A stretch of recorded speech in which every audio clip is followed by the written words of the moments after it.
Hello and welcome to this video. When you watch this, you'll be fine with everything and all the good will come into your life. Accept and welcome it. Enjoy the video and leave your thoughts in the comments section below. We want to name just a few of the most important aspects of your life. And we want to call your attention to something that really is important. These may or may not be in order of importance. They're all going to seem important to you, but your Earth spins in its orbit in perfect proximity with other planets. Not your job. Your sun comes up every morning. Not your job. The water of your planet moves around in a pattern that serves your planet in terms of balance and energy and food supply. Not your job. Didn't go with us on that one quite as well. Your blood pumps through your body while you sleep. Not your job. You're not as impressed with these things as we are. We want you to begin putting, for a little while, everything that is important to you in the category of not your job, meaning not your action-oriented job.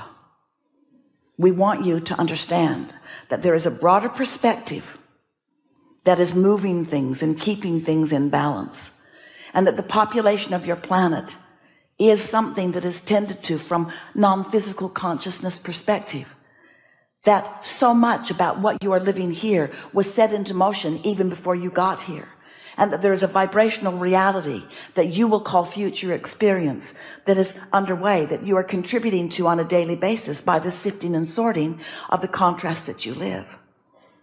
So just for a little while, we're not asking you to withdraw from life. We're not asking you to not have fun measuring yourself with others. We're not asking you to not enjoy the competitions that you find with each other. We're just asking you to put it in perspective. We're just asking you to acknowledge that there is an energy that creates worlds, a consciousness flowing energy that creates worlds, that comes from what some want to call God. We call it source energy, or your inner being, or the non-physical part of you, that is working for you because you are blessed and deserving, not against you ever. And you feel the offness of it, that you give birth to a rocket of desire that is then understood by this energy that creates worlds.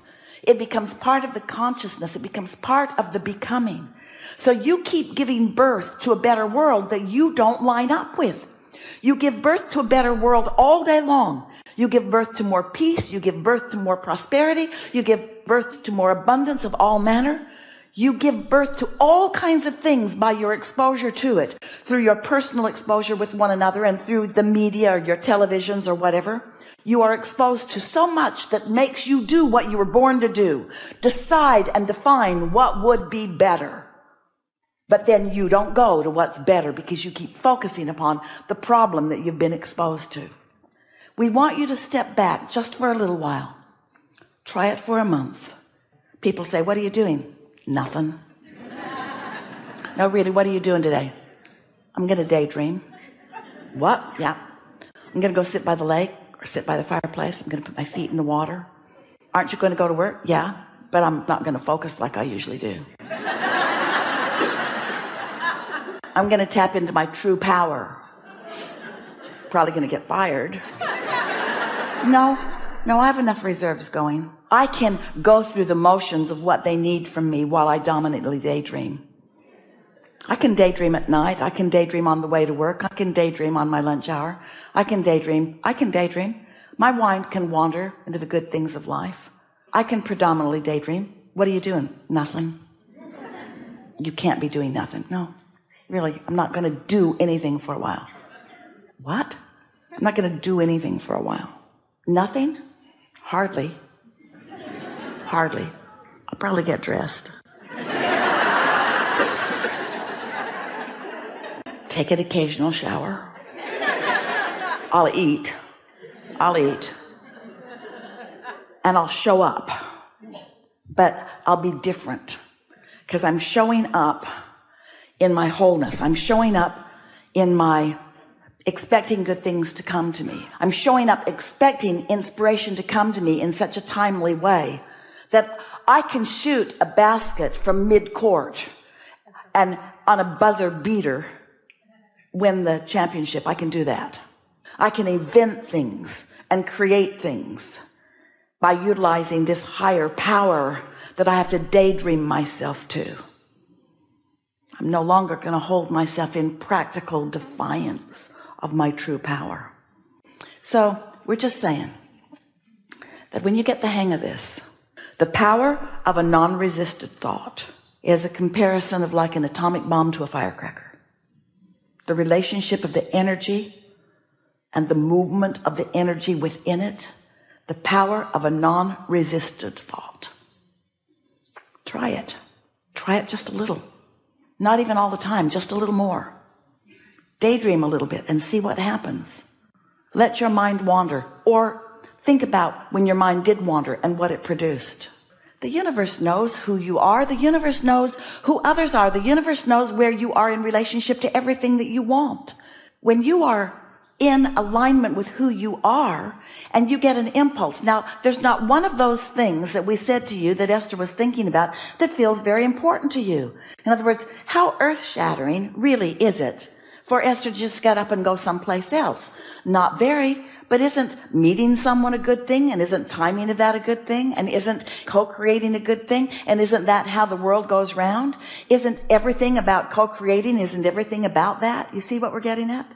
We've been working with Esther a long time. We're trying to convince her every day to do what feels best to her, not to do the most practical thing or the thing that in other words, what's more practical? To stay here or go there? What difference does it make? Follow your impulse. Except that there is someone upstream from you with a broader point of view that knows everything that you intend, that knows everything that's in your vortex, and knows, here it is, what the path of least resistance is to get you to where you want to be. But it's not path of least resistance just to get you from some place to another place. It's path of least resistance to give you the most fun along the way. You see what we're getting at? Don't put so much effort in it. That's why we explain to you the creative process. Step 1, step 2, step 3. 1 is ask. 2 is source answers. 3 is you got to receive it. You got to allow it. So if you're asking, you're not allowing. And so if you get too heady about it, you're in the way of it. If you're trying too hard, you see. So sort of kick back and cool your jets and relax and let it be loud before you hear it. In other words, don't say, I think source is talking to me. Wait. Shh. I think source is talking to me. What? Because by then it's gone. Just listen. It's not going anywhere. We haven't got anything to do but you. Just relax and listen. And let it be what it is. And don't try to make it be more than what it is. Here's a good thing to say. Don't try to be readier than you're ready. Don't fake it. Don't pretend it for someone else. Don't rush it. Let it be whatever it is, because whatever it is enough. And you know why? Because it's got to be. It's got to be enough because it's all it is. You can't make it more. You can't make yourself readier by trying harder. You'll make yourself less ready by trying harder. Meditation is quieting the mind, not thinking about quieting the mind. It's quieting the mind. It's not being mad that you haven't quieted your mind. It's quieting the mind. It's not, oh, there, I think I heard something. That's not quieting the mind. That's jumping in too soon. Just relax. Effort is the response of someone trying to make something happen rather than allowing something to happen. Because when you tap into this energy, then you have the leverage of the energy that creates worlds working with you. It'd be like when you're moving your vehicle down the highway, you never feel the impulse to get under the hood and work with the belts a little. You let the engine be the engine and you do your part, yes? Sort of the same thing. All right. So when we talk about this vortex, you know what you don't want, you know what you do want, and you've thrown over this lifetime and many before, many things into this vortex. This vibrational reality. Thank you for watching. If you enjoyed the video, please leave a like and share it with someone who could use some motivation. God bless you all, and we wish you a pleasant day.